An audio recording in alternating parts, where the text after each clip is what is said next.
নির্বাচনের আগে উত্তেজনা উত্তর চব্বিশ পরগনার ব্যারাকপুরে। রক্তাক্ত অন্তঃসত্ত্বা মহিলা তৃণমূল কর্মীর অভিযোগের তীর বিজেপির বিরুদ্ধে। অভিযোগ, ব্যারাকপুর পুরসভার 24 নম্বর ওয়ার্ডের বাসিন্দা কাকলি পাল সক্রিয়ভাবে এসআইআর প্রক্রিয়ায় যোগদান করেছিলেন।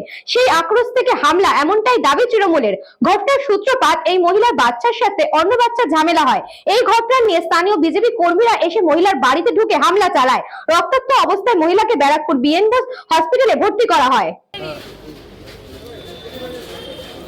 একটু ভাববি যে ও আমার নিজের লোক, একটু মারার আগে ভাববি তাকে মারছিস, হিন্দু হিন্দু হিন্দু এটা শিখেছিস, আর মারছিস তাকে সেটা দেখছিস না, বাচ্চাকে মারছিস, একই শিখেছিস হিন্দু হিন্দু হিন্দু।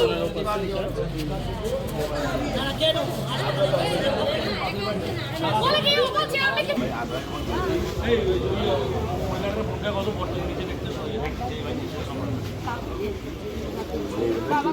এখনো দলের মানে আসেনি, তাতে এই অবস্থা। যদি রাজ্যে আসে তাহলে মানুষ মানে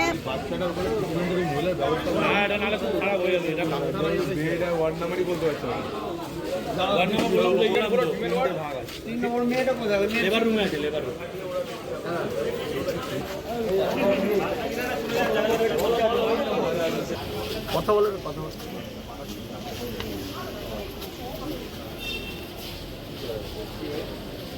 সন্ধ্যাটা বাইকটা বলবেন বাচ্চা বাচ্চা বাচ্চা মারপিট করেছে। কি হয়েছে আমাদের ওয়ার্ড মেম্বার পুরো মেরেছে, এমনভাবে মেরেছে, ওর স্বামীকেও মেরেছে,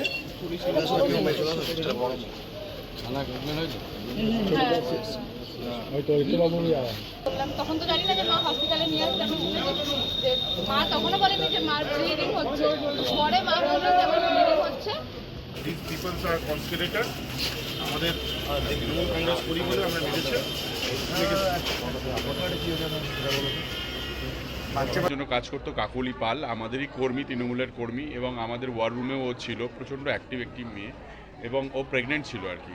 তাকে বিজেপির কিছু গুন্ডারা, কিছু ছেলেরা 24 নম্বর ওয়ার্ডে কালকে মারধর করে এবং পেটে লাথি মারে এবং সঙ্গে সঙ্গে বিএনবোস হসপিটালে নিয়ে যাওয়া হয়। প্রচণ্ড ব্লিডিং হচ্ছিল আর কি, খুবই অবস্থা শোচনীয় ছিল। আমরা সঙ্গে সঙ্গে পুলিশে এফআইআর করি, কিন্তু এই যে বিজেপির এখনই মানে না আসতেই ওদের ভেবে নিয়েছে আমরা চলে এসেছি, তারপরেও যে গুন্ডাগর্দি, যেভাবে ওরা এটা ভেবে দেখে না যে সামনে মা রয়েছে কি বোন রয়েছে, সে প্রেগনেন্ট এটা বোঝেই না, তার পেটে লাথি মেরেছে। তুমি বুঝতে পারছো তার মনের অবস্থা কি? কালকে ও ট্রমাতে চলে গেছে মেয়েটা একদম। এরকম একটা সিচুয়েশন আমার মনে হয় এটা বিহারে হয়, এই ধরনের ঘটনা বিহারে বা উত্তরপ্রদেশে এরকম বারংবার। আমি এক্ষুনি আস্তে আস্তে একটা বিহারের ভিডিও দেখছিলাম, একটি মহিলাকে সবাই মিলে ধরে মানে জামা কাপড় ছিঁড়ে দিচ্ছে, যা ইচ্ছে তাই করছে এবং সেটা ভিডিও করছে।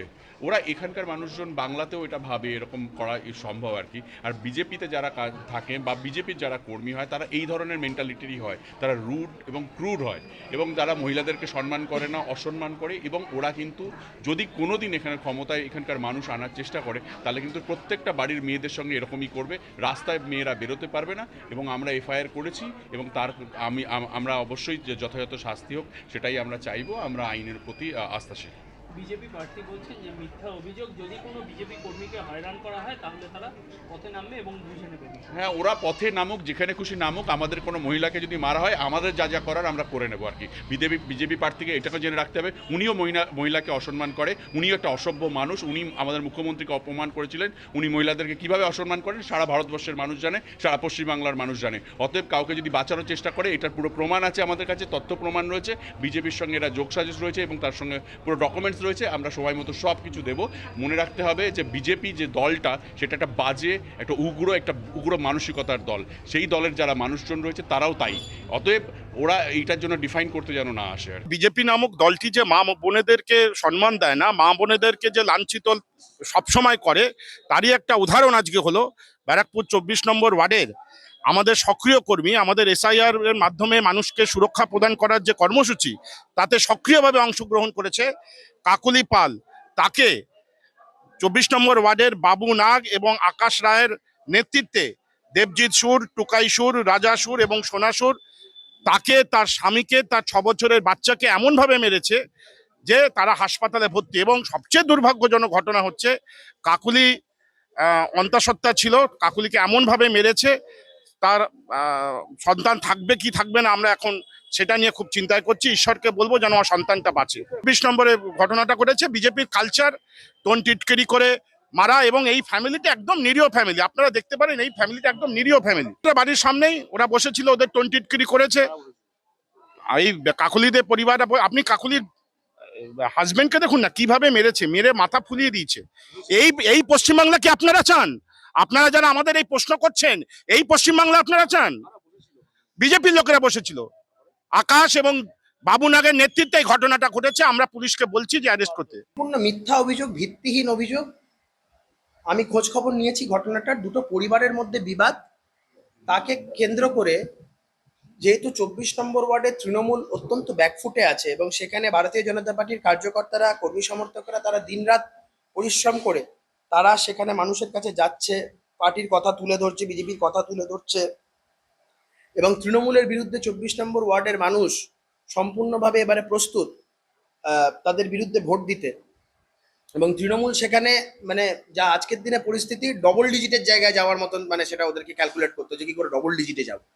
তো সেই জায়গায় দাঁড়িয়ে ওরা ব্যাকফুটে থাকার কারণে আমাদের ওখানকার যারা বিজেপির কার্যকর্তারা রয়েছেন, যারা নেতৃত্ব রয়েছেন, তাদের নাম করে এই মিথ্যা মামলায় তাদেরকে অভিযুক্ত করার একটা চেষ্টা হচ্ছে। সম্পূর্ণ ভিত্তিহীন অভিযোগ। আমি প্রশাসনিক স্তরে কথা বলেছি, আমি ইলেকশন কমিশনের কর্তা ব্যক্তিদের সাথে কথা বলেছি। এই ধরনের ভিত্তিহীন অভিযোগের ভিত্তিতে যদি আমাদের কোনো কর্মী সমর্থকদের কোনো আঁচ আসে, আমরা কিন্তু এটাকে ছেড়ে দেবো। আমি তো আবারও বলছি, সম্পূর্ণ উদ্দেশ্য প্রণোদিতভাবে মিথ্যা একটা অভিযোগ করা হচ্ছে। বাঁশ দিয়ে মেরেছে, বাঁশ দিয়ে একটা মাথায় মারলে মানুষের মাথা ফাটে না, মাথা শুধু আলু হয়ে থাকে। একটা মাথায় যদি বাঁশ দিয়ে কাউকে মারে, স্বাভাবিক কারণে তার মাথা ফেটে যাবে, রক্ত বেরোবে, রক্ত পাঠাবে, কিচ্ছু হয়নি। এরা নিজেরা ধস্তাধস্তির মধ্যে একটা পরিস্থিতি হয়েছে, সেখানে বিষয়টাকে আর একটুখানি যতটা মানে বাড়িয়ে ছাড়িয়ে বলা যায়, একটা তৃণমূলদের নিজেদের মধ্যে, এবং আমি দুটো পরিবারের মধ্যে গন্ডগোল, এবং এই পরিবার দুটো তারা হচ্ছে কি ওখানকার তৃণমূল করে বলে জানা গেছে। তো সেখানে নিজেদের মধ্যে গন্ডগোল, সেটাকে ক্যাশ করে ওখানে বিজেপির লোকেদের মানে রাজনৈতিক উদ্দেশ্য প্রণোদিত ভাবে তাদেরকে ওখানে জড়ানো হচ্ছে। এত সহজ নয় বিষয়গুলো। তারা এখন ভাবতে পারে যে নির্বাচনের আগে বিজেপির লোকজনদেরকে ধরে জেলে ঢুকিয়ে দেবো, কেস দেবো, মিথ্যা মামলা দেবো, এত সহজ হবে না। আমরা ভারতীয় জনতা পার্টির যারা কার্যকর্তারা রয়েছি, আমাদের গোটা পরিবার, এটা একটা পরিবারের একজন সদস্যর গায়েও যদি আঁচ আসে, আমরা কিন্তু চুপ করে বসে থাকবো না। আমরা কোনো দোষী ব্যক্তিকে আড়াল কখনো করি না। এটা তৃণমূল কংগ্রেস দল না, যদি কেউ দোষ করে আমরা তাদের পাশে কখনোই দাঁড়াবো না। কিন্তু মিথ্যা মামলায় যদি আমাদের কার্যকর্তাদের জর্জরিত করা হয়, আমরা কিন্তু ছেড়ে দেবো না। তৃণমূল যে ভাষায় বোঝে, আমরা সেই ভাষায় উত্তর দেওয়ার জন্য প্রস্তুত। তৃণমূল জানে, রাজ চক্রবর্তী জানে, মমতা বন্দ্যোপাধ্যায় জানে, ব্যারাকপুরে এবারে জোড়া ফুল ফুটবে না। এবারে তৃণমূল কংগ্রেস, আমি তো আগেও বলেছি, রাজ চক্রবর্তীকে ব্যারাকপুরে 50,000 ভোটে হারাবে। তার জন্য রাজ চক্রবর্তী আতঙ্কিত। বেছে বেছে আজকে 24 নম্বর ওয়ার্ডের ছেলেদের সাথে হয়েছে, কালকে অন্যান্য ওয়ার্ডের ছেলেদেরকেও এই ধরনের কার্যকলাপে বিভিন্ন মিথ্যা মামলায় জর্জরিত করার চেষ্টা হবে। আমরা গোটা পরিস্থিতির উপরে নজর রাখছি। ইলেকশন কমিশনের কর্তা ব্যক্তিদের সাথে আমার ইতিমধ্যেই আমি কথা বলেছি, আমি পুলিশের প্রশাসনিক মহলে এই বিষয়টা নিয়ে কথা বলেছি। আমি পরবর্তী যা পদক্ষেপ আমি দলের উচ্চ নেতৃত্বকে এই বিষয়টা জানিয়েছি। দল যেভাবে বলবে, আমরা যেভাবে আমাদের কাছে নির্দেশ আসবে দলের তরফ থেকে, আমরা সেভাবেই চলব। বুঝবে, প্রশাসনকে হিটটা ফেস করতে হবে। আমাদের যদি কার্যকর্তাদের, আমাদের কর্মী সমর্থকদের যদি মিথ্যা মামলায় পুলিশ ভাবে যে গ্রেপ্তার করবে, আমরা চুপ করে বসে থাকবো, মূর্খের স্বর্গে বাস করছে পুলিশ প্রশাসন। রাজ চক্রবর্তী আজকের দিনে যে জায়গায় দাঁড়িয়ে আছে, আমি আগেও বলেছি, এখনো বলছি, শোলে সিনেমার আশরানি হয়ে গেছে। আধে ইধার যাও, উধার যাও, বাকি মেরে পিছিয়ে যাও। রাজ চক্রবর্তী একবার ভালো করে নিজের পেছনের দিকে তাকিয়ে দেখুন, তার পাশে কেউ নেই। যারা তার সাথে আছে তারাও তার সাথে নেই, তার সাথে থেকেও তার সাথে নেই। তাই রাজ চক্রবর্তী দলনেত্রীর নির্দেশে এখন মরিয়া হয়ে এই সমস্ত কাজকর্মগুলো করছে। 2-1 পিস আছে রাজ চক্রবর্তীর সাথে, কিছু কাউন্সিলর যারা ধান্দাবাজির জন্য রাজ চক্রবর্তীর সাথে আছে, তাদেরকে সাথে নিয়ে এই ধরনের কার্যকলাপগুলো করছে। কৃষ্ণাবালিতের report, news Banga time. St. Augustine's Day School, Barrackpur. Success for every child. Admission open 2026 to 2027. Contact number 9007934555. JM Jewelers Ichhapur Anandamath. আমাদের মেকিং চার্জ 3%। আমাদের লাইভ দেখুন JM Jewelers ফেসবুক পেজে প্রতিদিন রাত 7:35 আমাদের ভিডিও শেয়ার করলে পেয়ে যাবেন সোনার নাকছাবি একদম ফ্রিতে। ঠিকানা ইছাপুর আনন্দমঠ, উত্তর 24 পরগনা। যোগাযোগ 7439131404। আমাদের অনলাইন ডেলিভারির ব্যবস্থা আছে।